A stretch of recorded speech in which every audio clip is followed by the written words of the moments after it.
দর্শক আমাকে দেখে কি মনে হচ্ছে যে আমি কোনো নদী বা সাগরে আছি? তবে এই বিষয়টা কিন্তু তা নয়। আমি এই মুহূর্তে অবস্থান করছি রাজধানীর মিরপুরে।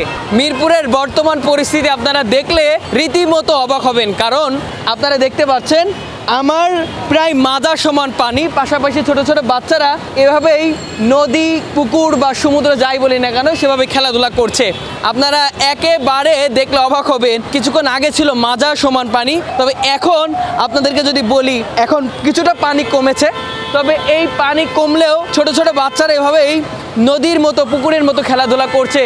পাশাপাশি সাধারণ মানুষের চলাচল করতে কি সমস্যা হচ্ছে সেটাও কিন্তু বলতে আর বাকি থাকে না। রিক্সা একেবারেই তলিয়ে গেছে। পাশাপাশি যদি অন্যান্য যানবাহনের কথা বলি, বাসে কিন্তু রীতিমতো পানি উঠেছে এবং যে মোটরসাইকেলগুলো আছে সেই মোটরসাইকেলগুলো এই পানির মধ্যে চলাচল করতে পারছে না, সেই কারণে অন্যান্য রাস্তা ব্যবহার করে তাদের চলতে হচ্ছে, এমনটাই কিন্তু দেখতে পাচ্ছি। পাশাপাশি যদি প্রাইভেট কারগুলো আপনাদেরকে দেখানোর চেষ্টা করি, প্রাইভেট কারগুলোতে রীতিমতো পানি ঢুকেছে, এমনটাই দেখতে পাচ্ছি।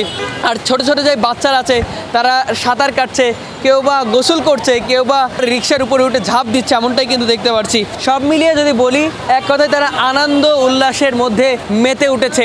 আর এখন আমি যেখান থেকে আপনাদেরকে যুক্ত করেছি সেই জায়গাটি হলো মিরপুর 10, যেই জায়গার অবস্থান বর্তমানে এই অবস্থা আমরা দেখতে পাচ্ছি। আপনারা যদি পুরো সড়ক ধরেই দেখেন, অপোজিট রোডে দেখানোর চেষ্টা করি, অপোজিট সড়কে আপনারা লক্ষ্য করলেই দেখতে পারবেন সেই সড়কে যানবাহন চলাচল প্রায় বন্ধই হয়ে গেছে, কারণ সেই দিকে যানবাহন চলাচল তেমন করতে পারছে না।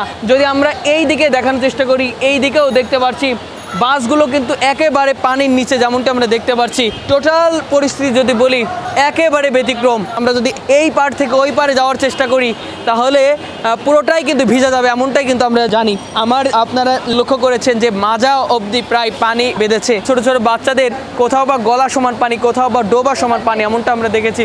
আপনারা লক্ষ্য করতে পারছেন এখনো পর্যন্ত ছোট ছোট বাচ্চারা বিভিন্ন জায়গা থেকে এসে এভাবেই গোসল করছে, এভাবেই আনন্দ উল্লাসে মেতে উঠেছে। পাশাপাশি যদি আমরা চারিদিকে দেখানোর চেষ্টা করি, এই ভারী বৃষ্টির ফলে জলাবদ্ধতা হওয়ার ফলে কি সমস্যা পোহাতে হচ্ছে রাজধানীবাসীর, সেই বিষয়টা কিন্তু আপনাদেরকে একটু দেখাই। যে সিএনজিগুলো আছে সেই সিএনজির ভিতরে পানি কিন্তু ভিতরে ঢুকছে, পাশাপাশি প্রাইভেট কারগুলোরও একই অবস্থা।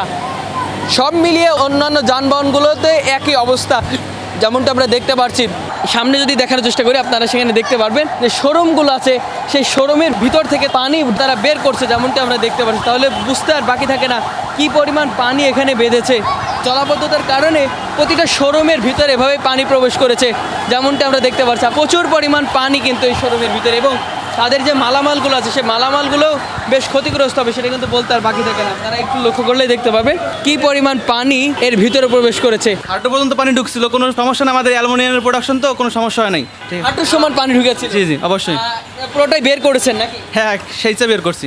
দর্শক এভাবে ছেঁচে পানি শোরুমগুলো থেকে বাইরে বের করছে, এমনটাই কিন্তু আমরা দেখতে পাচ্ছি। তবে আসলে কি অবস্থা, প্রতিটা দোকানেই এভাবেই তারা প্রতিবন্ধকতার শিকার হচ্ছে বৃষ্টির কারণে। যেমনটা আপনাদেরকে দেখানোর চেষ্টা করছিলাম, যেদিকে তাকায় সেদিকেই পানি থই থই করছে। আর এই পানির মধ্যে কি অবস্থা রাজধানীবাসী, সেই চিত্র দেখানোর জন্য যুক্ত করেছিলাম।